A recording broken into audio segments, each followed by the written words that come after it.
Season 2, Episode 4, Short-tailed and Long-tailed Drums. If you're not using high-quality drum samples and not understanding how to use your drum samples, you're handcuffing yourself, okay? There are different styles of drums which you need to learn to use as a music producer, and I usually categorize these into short-tailed and long-tailed drums. There's different uses for these. I'm also going to play some examples for you in this episode. But again, if you're interested in learning FL Studio with me and learning more about my Beatmaker Trainer platform with over 26 FL Studio courses, just go to itsgratuitous.com and check out my website. You can also download my free book. Just go to itsgratuitous.com/5 keys. Now, if you like the sound of these drums, these are available on my website. They're the exclusive audio drum bundle trio sounds. There's over 2,300 drum samples. A lot of members who have joined the platform, they've taken me up on this offer, and they're very happy with the sounds. As a music producer, it's all about versatility in your sounds, in your drum samples, and quality. Okay, so quality they have to be quality. They have to hit good. They have to be well recorded, but variety is also what we're after. So short-tailed drums, long-tailed drums, different styles of snares, different styles of claps. We're not going to get too much into the claps and percussion in this episode, but let me play some examples of some short-tailed and long-tailed drums. So here's a long-tailed drum. Okay, these are longer in tail, and we use them at different times in our production.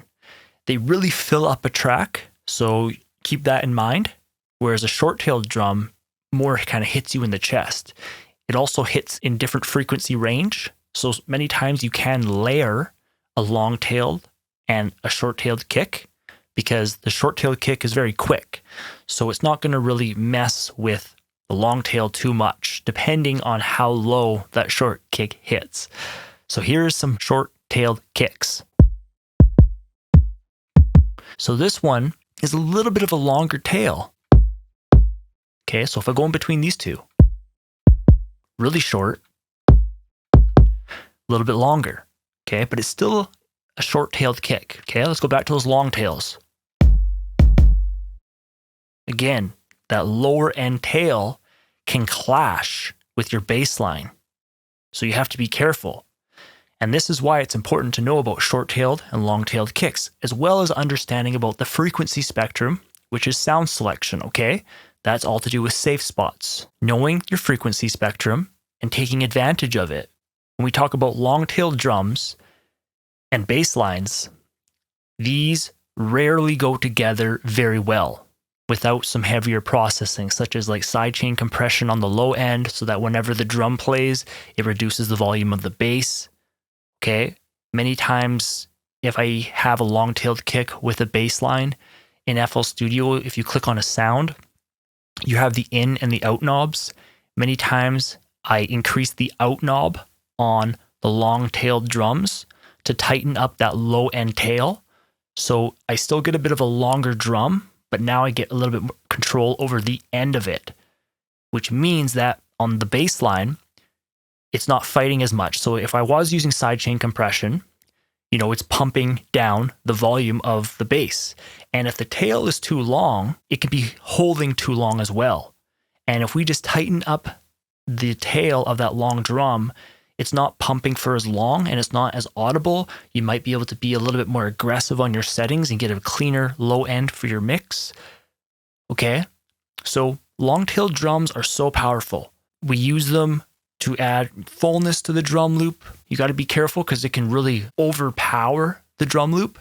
You may also want to use cut itself on long drums. I highly suggest that. So in FL Studio in the channel rack, if you right click on a sound, you're going to see cut itself.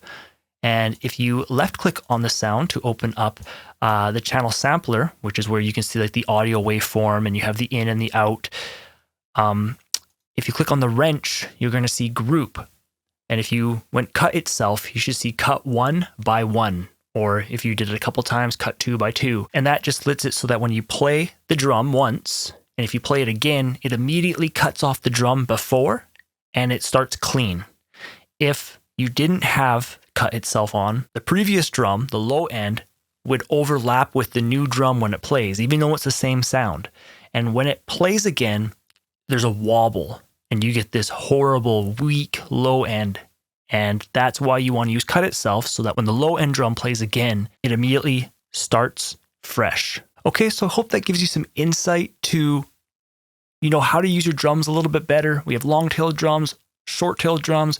We also have drums which are like heavily layered. Again, these are all inside the exclusive audio drum bundle trio. See, like this is a heavily layered drum. Now, this isn't a drum which you can use all the time. You can only use that at certain times in the drum loop. So here's a little drum loop I have right now. We'll play this.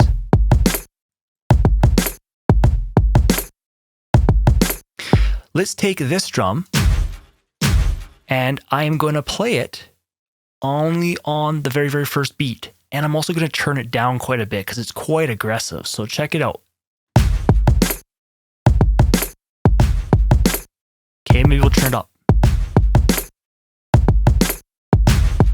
Too loud. Bring it back a little bit. So one thing to keep in mind is, again, I talked to you about in safe spots, that you can't be repetitive. So we always have to be tweaking our patterns. And a cool trick I show you in safe spots is the make unique trick, right? So we can take the pattern, clone it, and then just switch up one or two notes within that drum loop. It adds a tremendous difference for your listener, right? It's just not so repetitive. All right, so closing out, again, if you want to get these drum samples, you can get special pricing on my website. They are by Exclusive Audio. I know the owner of the company. His name is Xavier. We've gone back for many, many years. He's, a very, very good sound designer, very, very talented. He's even done some of the artwork for my albums. He did What's It Gonna Be, Life or Death, as well as The Secret Treasures. You can also grab my free book if you want special pricing to the platform by going to itsgratuitous.com/5 keys. I'll talk to you guys in the next one. Hey, Gratuitous here. I hope you enjoyed the content. If you want to become a better producer, then check out my podcast called Music Production Made Simple. It's totally free and available wherever you listen to podcasts. I also run a beatmaker trainer platform. There's over 26 courses in there right now, all focused on FL Studio. It's helped a lot of students, and I'm sure you'll love it. For more information, just go to itsgratuitous.com/courses. Finally, if you like to read, all of my books are now available in one bundle, such as Audio Painting about arrangement, Safe Spots about drum loops, FL Studio Beginner's book, which is going to teach you the basics, my template book to teach you about a fast workflow, as well as proper producer mindset to start your music production career right the first time. For more information on my book bundle, just go to itsgratuitous.com/books. Thanks again for watching. Visit itsgratuitous.com for all your FL Studio training needs.